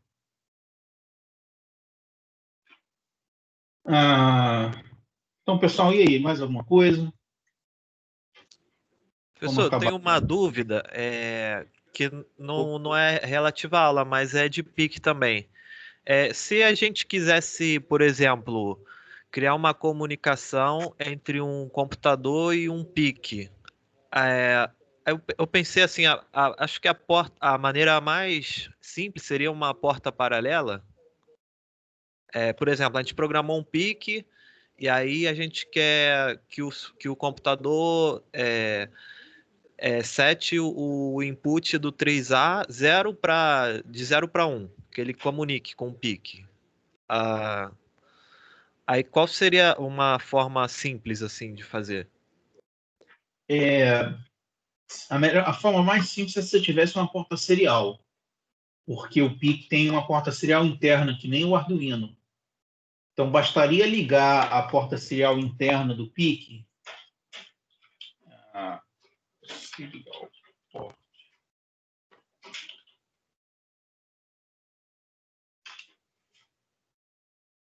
Deixa eu ver aqui se eu vou encontrar fácil.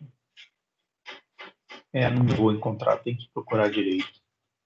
Vou botar 16F628A. Aqui, ó. Bom, usou um chip extra, né? Mas usou um chip extra simplesmente para... Usou um chip extra simplesmente para garantir que quando você plugasse alguma coisa aqui no PC, não queimasse o PIC. Mas, teoricamente, os pinos 7 e 8 do PIC, eles são uma porta serial. Então, se você ligasse o 7 no pino 3 e o 8 no pino 2, você conseguiria fazer uma comunicação, e, lógico, o pino de massa, o 5 no pino 5, você conseguiria fazer uma comunicação serial direto com o PC. O problema é que o Tá. PC não tem mais porta serial. Faz muitos anos. Nenhum PC tem porta serial. Só antigo, né? Só PC muito velho, né? Então, uma solução é comprar um adaptador serial USB, que é baratinho, e ele cria uma serial para o PC, né? Mas, na verdade, não é serial nada, é USB. O USB também é serial, mas ele Sim. cria uma serial antiga, modelo antigo, para você testar, né? Acho que essa tela aqui é até isso, ó. É mesmo. Essa tela aqui é do Proteus. Olha só, ele pegou os pinos 7 e 8, botou o 7 no TX, tá vendo? 7 no TX, 8 no RX. Isso aqui pode ser o PC. Você vê que o Proteus não simula uma coisa óbvia, teria que ter massa também, né? Teria que ligar a massa. Então, se você botar o pino 7 no pino. Qual era o pino? Caramba, perdeu. Aqui. Se você botar o 7 no pino 3 e o 8 no pino 2 e o 5 no pino 5 de um PIC e um PC com porta serial antiga, né? Funciona. Ele não precisa Mas de driver? Só pelo, sei não, lá, pelo não, Proteus não da vida precisa. ele consegue comunicar? Não precisaria nem do Proteus. Tu poderia comunicar com qualquer software de serial. Não precisaria de nada. Não precisa de driver, porque a comunicação serial é tão antigo que tem no kernel. O próprio kernel faz. Então, teoricamente, o próprio Windows tem built-in do Windows, tem porta serial. Não precisa fazer mais nada, está pronto para usar, né? Você bastaria ter um software qualquer que carregue. Só que o problema que a gente tem hoje é que não existe mais PC com porta serial. Então tem uma solução, comprar uma placa serial. O que é uma besteira, você vai comprar uma placa só para isso? Talvez seja melhor comprar um adaptador serial USB. E aí precisa de um driver. Tá? Outra solução é usar o Arduino, porque o Arduino tem esse adaptador dentro da plaquinha. Uma outra solução é usar um Arduino como comunicação do PIC com o PC. Isso só para te dar ideias assim baratas, né? Porque se você for comprar um adaptador, vai te custar uns R$30. Se você for comprar um Arduino, vai te custar uns R$30 também, né? Mas o Arduino você pode usar para outras coisas. O adaptador serial você basicamente só vai usar para isso. A não ser que você tenha uma impressora muito velha, um mouse muito velho, alguma coisa muito especial para usar um adaptador desse. A gente tem esses adaptadores no Cefet. Se algum dia voltar a funcionar, a gente pode testar essas ideias, né? Aqui, esse cara aqui usou um Max 232. O que é legal do Max 232? O Max 232 é um chip de comunicação serial que tem tudo interno nele e tem proteções internas para caso alguma coisa aqui entre curto-circuito, alguma coisa de sobretensão, não queima o PIC. Então usou um chip extra. Mas ainda assim, isso aqui não é USB. Isso aqui não é USB. É serial velha. Né? Existe um chip chinês e um chip oficial, né? Que ele transforma os pinos 7 e 8 do PIC em uma USB mesmo, para plugar direto na USB. O Arduino tem esse chip dentro dele. Dentro do próprio Arduino, na placa, o próprio Arduino tem esse chip. Quer ver? Eu vou mostrar para vocês. Aqui, ó. Esse chip aqui. Esse chip quadradinho. Chama FTDI.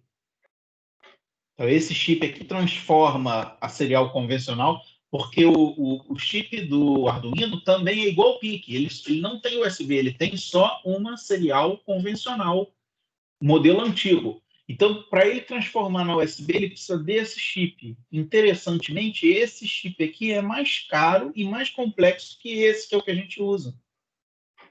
Ou seja, se a gente programasse os nossos programas para esse cara aqui, talvez fosse melhor.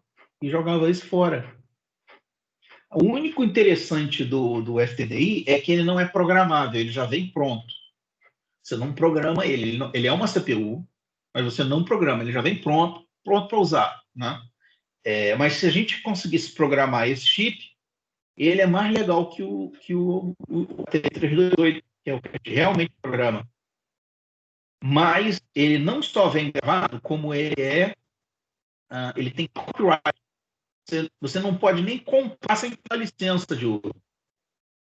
Por isso que o Arduino original é caro. Por isso que o Arduino chinês é barato, porque o chinês copiou esse chip aqui para não precisar pagar licença. Ele tem um FTDI próprio. Né? E, inclusive, o driver é diferente. O driver é chinês, em vez de ser um driver FTDI. Né? E por isso que o Arduino chinês é mais barato. Por isso e pelo fato dele produzir com mão de obra barata, né, também. Mas a principal razão é esse chip aqui, que é o chip mais caro da placa, porque além de pagar o chip, você ainda tem que pagar uma licença para usar o chip. Quer dizer, quem tem que pagar a licença não é você, é o fabricante da placa. Mas, lógico, o fabricante da placa pega o custo da licença e joga no teu preço. Né? E aí faz o Arduino Uno original custar, tipo, $30.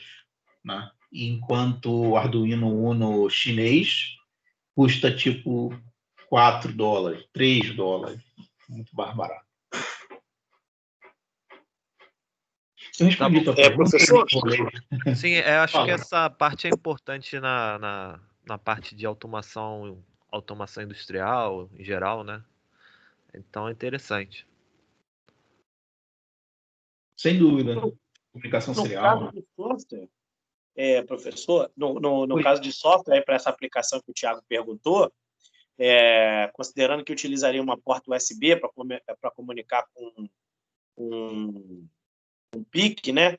Mesmo tendo lá teria que ter, né, o adaptador, como que ficaria um programa para poder controlar isso em termos assim concretos, né? Precisaria de um driver, né, por causa do protocolo de comunicação USB, imagino. E como é que seria a programação, a interface para o usuário? Em C, o lado do Arduino ou o lado do PIC em C tem library. Então você escreveria alguma coisa do tipo serial write para escrever e serial read para ler. Então, o serial write escreveria para o PC, serial read leria do PC. Então, tanto em C para PIC quanto em C para Arduino seria uma coisa parecida com isso. Né? Já do outro lado, no lado do PC, você teria que usar um software de terminal, hiperterminal, por exemplo. Algum software de terminal. O software do Arduino já tem um terminal embutido. Né? Você vê aqui no Arduino, se você abrir o Arduino, você tem aqui no cantinho, você tem um serial, não vai abrir porque eu não tenho o Arduino plugado, mas você clica aqui, você tem um terminal. Né? E aí você baixa o software do Arduino mesmo, para servir de terminal, ou você baixa um software chamado hiperterminal. Antigamente tinha no Windows, não tem mais. E muito pouca gente usa hoje. Né? Se você quiser fazer um aplicativo que leia do serial, o outro lado, quer dizer, o aplicativo para PC, também vai ter comandos do tipo serial read, serial write. Né? A diferença é que quando o Arduino dá write, o PC dá read. Né? Enquanto o PC dá write, o Arduino dá read. Né? Enquanto o PC manda ler, o Arduino manda gravar para eles se comunicarem. Né? É mais ou menos assim. É a comunicação mais comum que existe na indústria. Né? Chama RS-232, porta serial convencional. Aí tem umas variações melhores, né? Mas é basicamente a mesma ideia. Obrigado, professor. Nada. Eu ia fazer uma pergunta aproveitando esse FTDI, é que tem uns Arduinos que eles chamam de, acho que CH340, alguma coisa assim, né? É outro chip de comunicação, no caso? Ah, o CH340. O CH340 é o FTDI chinês.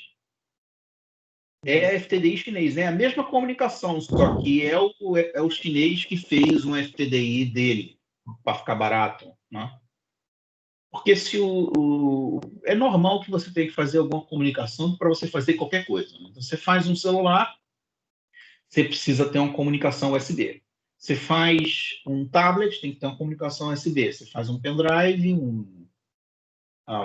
sei lá, um leitor de música, qualquer coisa precisa de ter algum tipo de comunicação USB. O USB é padrão hoje.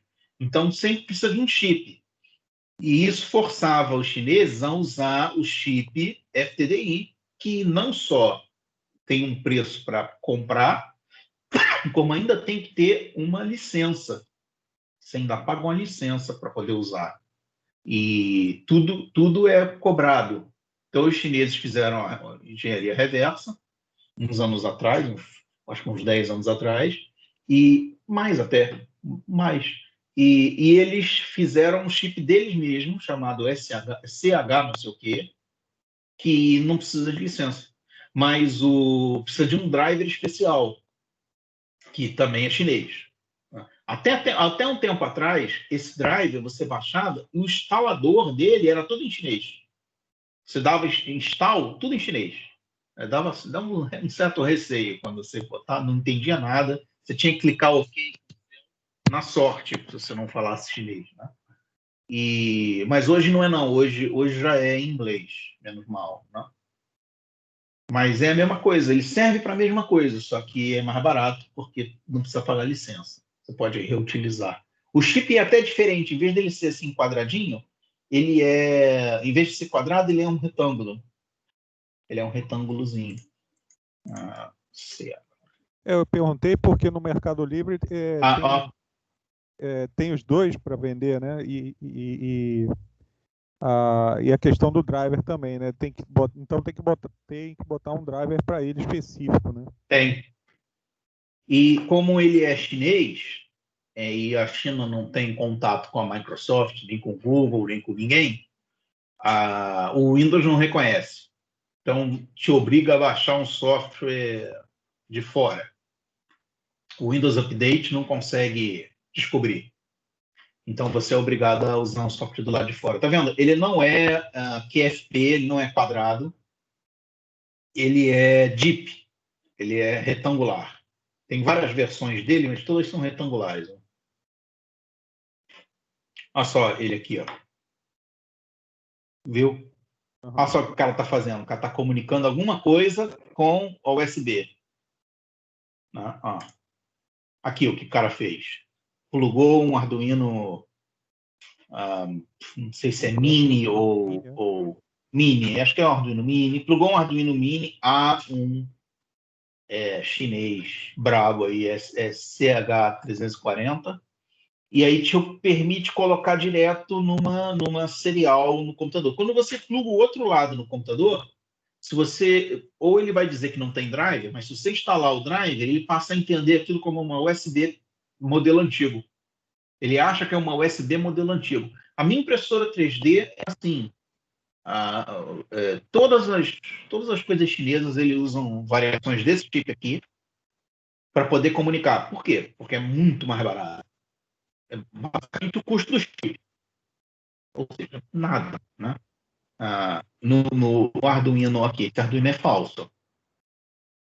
É falso porque vem escrito Arduino. Tá vendo? Só vem escrito Uno. E qual o chip que ele usa?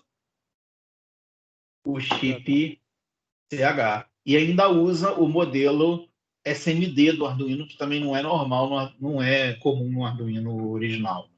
Esse é um Arduino pirata. Mesmo assim, tá 59, tá caro. Agora, em termos de preço, eu já vi tanto o FTDI como o CH340, às vezes o mesmo preço, ou então, às vezes, o chinês mais caro que o FTDI, ou então o inverso. Aí eu fiquei sem saber o que qual era a vantagem e desvantagem? Né? Olha, ou essa FTDI é chinesa também, ou ele está vendendo só o chip sem licença, sem nada. O que significa que você pode usar o quanto quiser, mas se você tiver que revender, talvez você tenha problema com algum tipo de processo. Quer dizer, caso você venha a ser um grande fabricante, você talvez tenha problema com o processo, alguma coisa assim, tá? Revendendo o chip FTDI. Sei que o chip deveria ser mais caro por causa da licença, é nesse caso aí de você precisar usar e revender. Então, você pode usar no seu protoboard quanto quiser, mas revender como produto final é que é o problema, que é exatamente o que o chinês está fazendo, ele está revendendo como produto final, né? E não só usando. Então, não tenho nem certeza se você consegue comprar fácil FTDI barato.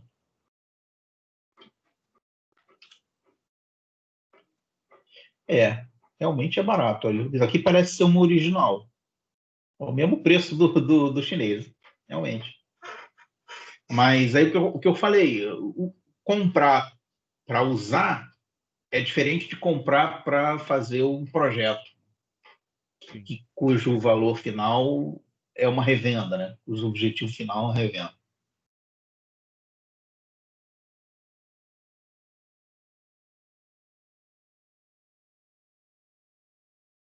Então, pessoal, mais alguma coisa?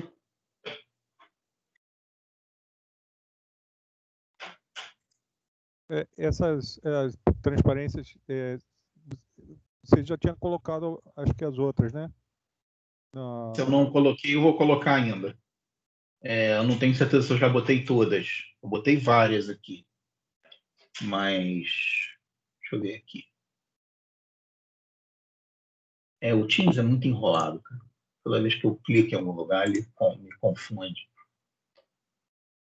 Deixa eu ver qual que já está. Engraçadamente, sumiram todas. Não tem nada aqui.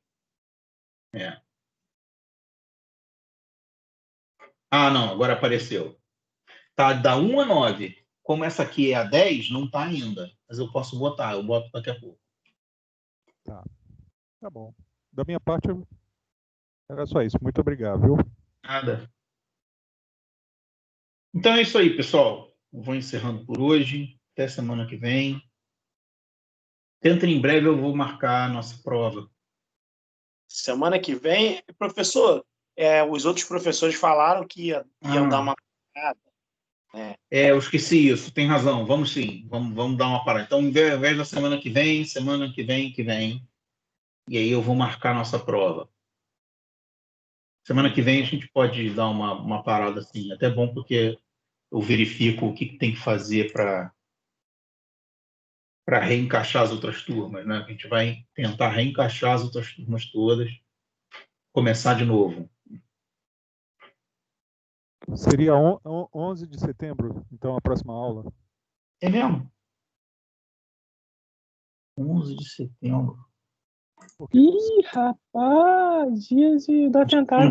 Perigoso. Não, 4 de setembro. Ah, tá. Não, porque segundo o Marcos, o período oficial começaria dia 10, né? Tá, mas aí não sei dizer. Mas sua aula, então, seria 4. Tá. Tudo bem, a gente pode parar. Não ter aula dia 28 e voltar só 4, não tem problema não. É melhor, não tem problema. Aí eu vou até repensando o que a gente vai fazer com as provas e como vai ser o nosso esquema quando começar oficialmente, né? Tá certo, então, pessoal. Vou encerrar aqui a gravação e a gente encerra. Tá certo. Tá joia.